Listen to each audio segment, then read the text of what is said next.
Greetings, my name is Mike Hewitt, and this is the third of a series of talks upon the liberal arts, called Awakening to a New Reality. In the first two posts, I introduced the liberal arts and discussed various features connected with them. However, I have not yet discussed how a person might best begin their own study of the liberal arts. In this post, therefore, I'll be considering this very important question. One of the most important features of the study of the liberal arts is a recognition of the individual as a free and independent centre of mind and consciousness. Towards this end, imagine sitting in a forest under the shelter of an old oak tree, looking out upon the woodland before you. As you sit there contemplating the natural beauty of the forest around you, surprising as it may seem, you are already in possession of all of the main tools that you will need for the study of the liberal arts. These tools are yourself, your mind, and those tremendous natural faculties that the universe has endowed you with the use of. And the true magic of the liberal arts is they'll show us how to use these in order to begin to unfold our deepest potential. Although this sounds straightforward, there is more to it than meets the eye. First, it's necessary to take stock of our natural faculties and the capabilities that they then extend to us.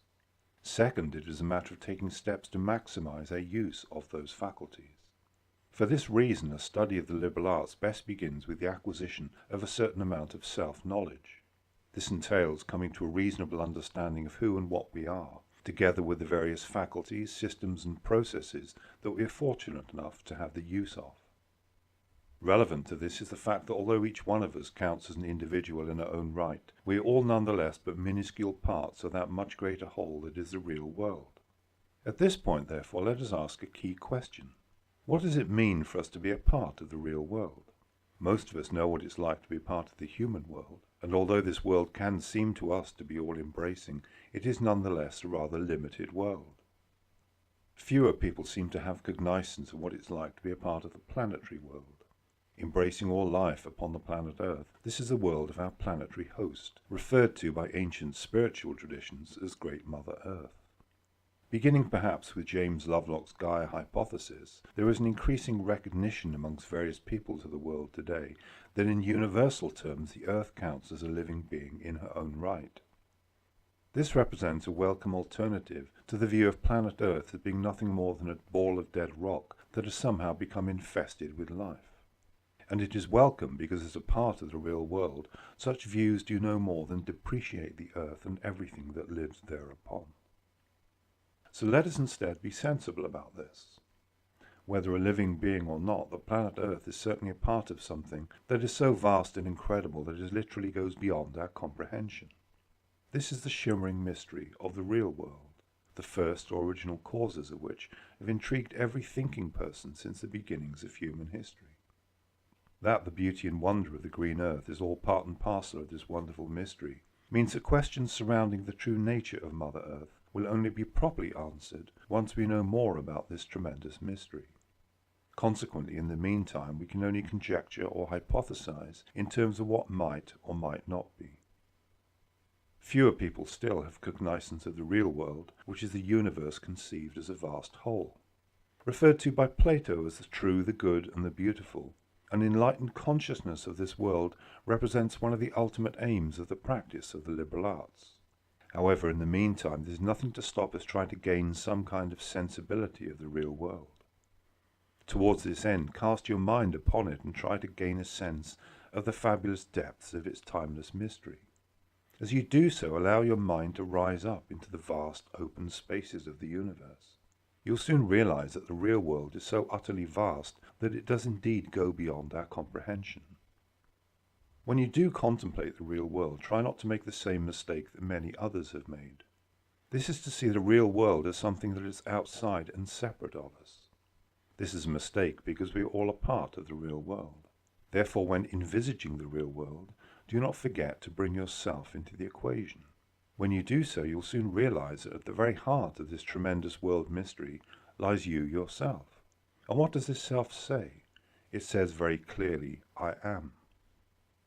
However, we cannot, like the God of Moses, say, I am that I am, for to say that would be to imply that we were self-created. Very clearly we are not. We are a result of sequential causes linked to the species of which we are a part. Because of this, we are all very much dependent upon the support of those other worlds that I've already mentioned, which are the human and planetary worlds. Clearly, therefore, to understand ourselves and our own capabilities, we first need to consider the way in which those worlds do support and uphold our existence. As this is an important issue, let us therefore consider it further. As human beings, it's very clearly that we are not gods and we are not immortal beings, at least not in the way in which we ordinarily understand those words. We are all a part of but one of the many organic species that are hosted by the planet Earth. As such, whether we like it or not, we are all utterly dependent upon the support of worlds that are greater than ourselves in the universal scheme of things. This then brings us on to an important question. How and in what way do these worlds support us? This they do through 4 essential channels. As you may not have heard of these before, let me now explain what these are. The first channel concerns the solid foods that we need to eat to survive. These are consumed, broken down, and what is needed from them is then absorbed by our body, the rest being expelled as waste. The second channel is similar to the first, although it deals in a different kind of matter. Because our body is by majority fluid, we need to be able to replace those fluids, which is done through drinking. The third channel deals in a finer form of matter still. It takes the form of breathing. Because our body needs air to survive, we need to be able to inhale and exhale gaseous matters. Notice that each of the 3 channels so far mentioned deals with a certain state of matter. The first deals with solids, the second fluids, and the third gaseous matter. As this is clearly a logical progression, this then gives us a vital clue to understand the nature of the 4th channel. The 4th channel takes the form of impressions that we receive through our 5 senses, each of which deals in impressions pertaining to certain stimuli. Through the sense of sight, we take in visual impressions. Through hearing, we take in oral impressions. Through the sense of smell, we take in olfactory impressions. Through the sense of taste, we take in sapid impressions. Through the sense of touch, we take in tactile impressions. Note that this 4th channel, sensory impressions, belongs to an altogether different order than the other 3. Making use of the nervous system and brain, it handles those much finer electrical matters that still provide us with a vital form of nourishment, but this time not for our body, but for the mind and all that our mind is a gateway to. In simple terms, our mind eats the experience that we receive through the senses, rather in the same way that a body eats, say, grains and vegetables. In this context, colour, sound, fragrance, flavour, and sensation are not just sources of information. They are a vital source of nourishment for the mind. After all, who does not gain edification from the sight of a majestic sunset, the sound of beautiful music, the taste of fine food, or the wonderful fragrance emanating from a flower-filled garden on a summer's eve? As such, the real world supports and maintains us through 4 possible channels, each of which deals in a certain type of food: solid food, liquids, air, and sensory impressions. All 4 of these are absolutely essential for life. We could not survive without solid food for more than, say, a few weeks. We couldn't survive without water for more than a few days. We could not survive without air for more than a few minutes. And surprising though it may seem, we could not survive without sensory impressions for more than even a single second. For students of the liberal arts, these 4 channels offer vital indications of what is possible for us and why. They also help to guide us towards the making of choices that facilitate rather than obstruct our further growth as human beings. Therefore, for example, while we all understand the need to eat healthy, wholesome and nourishing food, to drink plenty of clean, fresh water, and to breathe fresh, unpolluted air, liberal arts students also apply this concern to the electrical impressions taken in through the senses. This is for the simple reason that all 4 of these channels help to maintain our own individual sense of health and well-being. The first 3 channels do this with respect to the body, while the last channel, which deals in impressions, does this for the mind. Consequently, to be able to maintain a healthy body and mind, we need to make sure that we are receiving the right quality of nourishment upon all 4 levels. For some people, this idea might come across as being curious, that the quality of impressions that we take in through our senses can have a direct impact upon our state of health. However, a little thought will soon convince us of the truth of this. Spending too long in an ugly, squalid environment can easily have a deleterious effect upon our mind state. A good example of this is the sprawling decay of many urban environments, which, often lacking any sense of colour or beauty of form, do nothing but to sap our vital spirits. On the other hand, if we find ourselves surrounded by stunning scenes of natural beauty, the complete opposite can then occur. We will find ourselves being uplifted by the tremendous natural beauty that is all around us. Now, it could easily be argued that what seems ugly to one person might seem beautiful to another. But the point in this case is not to try to establish some kind of objective scale of beauty. The point is the feelings that are being engendered in us by our environment. If these are positive, uplifting feelings, they indicate that the impressions we are receiving through our senses are providing our mind with the right kind of food. Which, of course, is why we all love listening to good music or hearing inspired poetry. It is why we love to look at beautiful artworks and to eat food that does not just taste good, but it also smells good and looks attractive to the eye. Now, it has sometimes been said that our whole lives are essentially meaningless, and that any attempt to find some kind of meaning is simply a psychological defect on our part. However, anybody who says, thinks, or believes this is somebody who's forgotten how to make use of their senses. Each one of us is a part of the real world, and through the electrical impressions that we receive through our senses, we can each establish a powerful life-affirming connection with the real world. This in itself establishes a powerful lever of meaning from the very start. We can learn more about the real world in which we are participating, and as a result become wiser and more enlightened beings. Now, while I respect the right of anyone to declare that their life is essentially meaningless, for me at least this quest for knowledge, understanding and wisdom fills my life with such a tremendous sense of wonder, purpose and inspiration that whatever anybody else might say, I say yes to that. However, in order to access these wonders, we do need to recognize that due to the way in which we live out our lives, many of us have more or less lost our vital sense of connection with the real world. One of the consequences of this is that we no longer tend to appreciate the absolutely vital work that our senses do in enabling us to make a direct connection with it. Because of this, not only are our senses not working as efficiently as they could be, but we ourselves are not properly engaging with the work that they do for us. Think what an eye does of the incredible displays of colour, shade and form that we are privileged to witness through use of our eyes. Our eyes are so amazing that if we viewed them as a technology, we would consider them to be the most amazing technology that the world had ever invented. In this context, the full range of our sensory capabilities is of course absolutely tremendous, and it's well worth time examining our sensory endowments as if they were a technology. How much would you pay for a pair of eyes if you didn't have them? How much would you pay to actually be able to taste the flavour of your food? All of these are clearly priceless. This knowledge then reflects back on the notion of each one of us being an independent centre of mind and consciousness. Our sense of consciousness is supported and maintained by the continual flow of the electrical impressions that we take in through our senses. This then gives to our consciousness the facility of what is in effect one of the most amazing sensing and detection mechanisms that it is possible to imagine. Admitted, our senses do have limitations. We cannot just zoom in and look more closely at something. Neither can we apply volume gain to our sense of hearing. Yet despite these shortcomings, we've all been endowed with the most incredible sensing capabilities that if you did have to pay for them, would literally cost you the earth.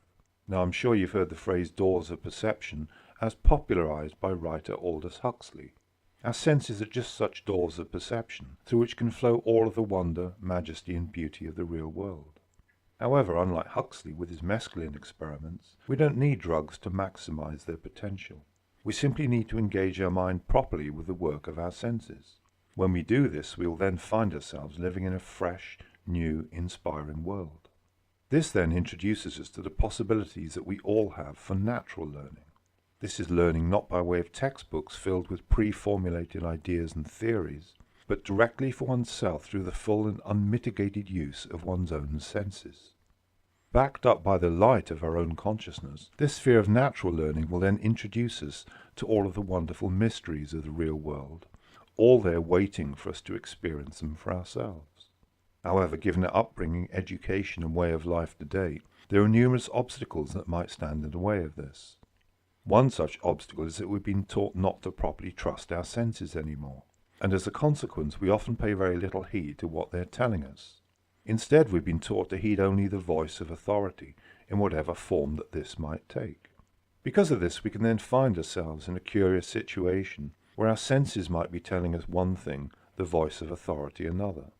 This is a very dangerous position to find ourselves in, for it basically means that we can be coerced into subscribing to a false or distorted view of reality, whose terms are being dictated by the voice of that authority. The threat of this is, of course, very real. After all, if you can coerce a person to affirm something that is in complete denial of what their senses are telling them, you can then effectively take command of their entire world view. Another such obstacle is peer pressure. Although our senses might be relaying to us accurate information about a situation, if this information is not confirmed by others, we can be tempted to deny what our own natural faculties are telling us. In this way do we often deny our own cognizance of reality in favor of the collective view of our peers. Another such obstacle is our habitual state of mind. When assessing this, it's difficult not to be blunt. Basically, we've allowed ourselves to fall asleep to the incredible reality of the real world of which we're a part. This state of sleep manifests as a certain mental torpor that in one way or another brings all of our higher possibilities to a gradual state of arrest. This amounts to a state of hypnotic subjugation that, if we're not careful, then turns us into the very zombies that so fascinate us when we see them in films. Now, in looking for a remedy for all of this, it'd be a mistake to try to apportion blame to anyone or anything for this situation. It would also be a mistake to resent what has been happening. After all, we do all of this mostly out of our own free choice. Consequently, the first remedy is to actually take responsibility for our own states of mind. However, to be able to do so, we then need to understand how our own mind is working. Generally speaking, rather than being focused upon the amazing work of our senses, we tend to focus on anything but. I've been in the most incredible situations, amid scenes of breathtaking beauty, and seen people sitting there completely oblivious to it, absorbed instead thinking about some past event, or perhaps worrying about trivial things, or maybe feeling anxious about the future, or rehearsing what they're going to say to so-and-so when they see them next. Fortunately, there's a powerful cure for all of this. It is begin to wake up and learn how to use our senses properly again. What this means is don't just look, but instead learn how to truly see again. Don't just hear, but instead learn how to truly listen. Towards this end, imagine being the first person to arrive on a new planet. As you stepped out of the craft onto the surface of this new planet, think what your state of mind would be like. You would not be daydreaming or thinking about something that happened to you last year. Instead, your mind would be completely and utterly focused upon what your senses were telling you. You would consequently enjoy an acuteness and sharpness of mind that would be a pleasure to experience. This enhanced mind state would then cause that experience to register as a true peak experience, something that was notable, memorable, and capable of causing irrevocable change within you. However, we do not need to land upon a new world to cause this sharp and alert mind state. We already live in a world that is so utterly beautiful and awe-inspiring that it could totally transform us if we would let it. This process of transformation is kick-started by getting in contact with our senses again, and as a result being present for what we are experiencing. What this means, if we eat, say, an orange, we allow our mind to focus fully upon the experience of eating that orange. We consciously experience its taste. We observe its shape, colour and form, feel its textures with our fingers, listen to the sound that occurs when we peel it, and enjoy its beautiful and distinctive fragrance. When we do learn to do this, we will then find our mind starts to get the nourishment that it so vitally needs. The exhilarating feeling that this then produces is very noticeable. It is called awakening. The result will be the beginning of a process of internal growth and transformation, which in the end will become our greatest joy. And it all begins by getting into contact with our senses again. Through doing this, we'll find that our senses will begin to sharpen up, which in turn will have the effect of heightening our perception. Colours will seem to be more vivid. Sounds will reveal subtle frequencies we never even noticed before. Fragrances will begin to completely uplift us, while the textures that we feel on our skin will become much more fascinating and evocative. The key to all of this is basically focus. Think about a cat when it's hunting. Every one of its senses is focused totally upon the task to hand. This state of absorption is often so complete that if you suddenly break the cat's concentration, the cat can appear startled. Here I'm grateful for the fact that the recent interest in mindfulness has prepared the way for a lot of this. After all, what does it mean to be mindful? To a large extent, it means being present and focusing upon what your senses are telling you. By focusing upon the work of our senses in this way, with a still yet alert mind, we will also begin to learn an incredible amount about people, places, nature, and in fact everything we encounter. Our experiences will also be much more vivid. Our energy levels will be heightened. We will enjoy everything so much more, and it will generally provide us with such a boost that we will look back and wonder why we did not try it before. So let us now return to the picture of ourselves sitting under the shelter of an old oak tree in a beautiful forest. As we sit there, we look out upon the tremendous beauty that is all around us. We listen to the birds singing, the sound of the stream in the distance, and we breathe deep of that fresh forest air. Now if while sitting there we focus our mind not upon our own rambling thoughts, but only upon the tremendous beauty that is all around us, we'll suddenly find that within us there is a growing sense of serenity. At this point, gone will be the worries and the cares, gone will be the anxieties and feelings of foreboding. Instead, there will be nothing but the beauty of that old forest, coupled with a growing sense of peace and stillness within. If you then go into that feeling of peace and stillness, you'll then find it has a very distinctive feel to it. It is a beautiful, serene, and uplifting presence. That feeling of presence is actually the beginnings of our apprehension of the real world. Now, the curious thing about this, as anybody who's experienced it will confirm, is that this presence seems to be instructive in its nature. What I mean by this is that if we spend enough time with it, we'll then find ourselves learning from it. This is because it is, in effect, our greatest teacher, which is the presence of the real world itself. This is natural learning at its very best, quietening the mind, alerting the senses, and then absorbing valuable learning from the real world that is everywhere around and within us. And this is not even considering how it then gets even better. This is when we realize that sitting there, underneath the shelter of that old oak tree, we are actually a part of the beautiful blue planet Earth, which in galactic terms is but a twinkling blue orb, gracefully and serenely undertaking her own journey through the infinite depths of the eternal void of space. So how much more perfect could it actually become? Perhaps the mountains might be a touch taller, or the oceans a bit deeper. Maybe the shade of white of the passing clouds might be purer, or the sky could be a deeper shade of blue. Perhaps the luscious peaches that grow upon the trees could be sweeter. Or how about the delicate beauty of the earth, upon which grow the colourful flowers of early summer? How might we improve these, do you think? Now, surprising as it may seem, this is where the study of the liberal arts actually begins. It begins with ourselves and our own use of the incredible faculties with which we have been born.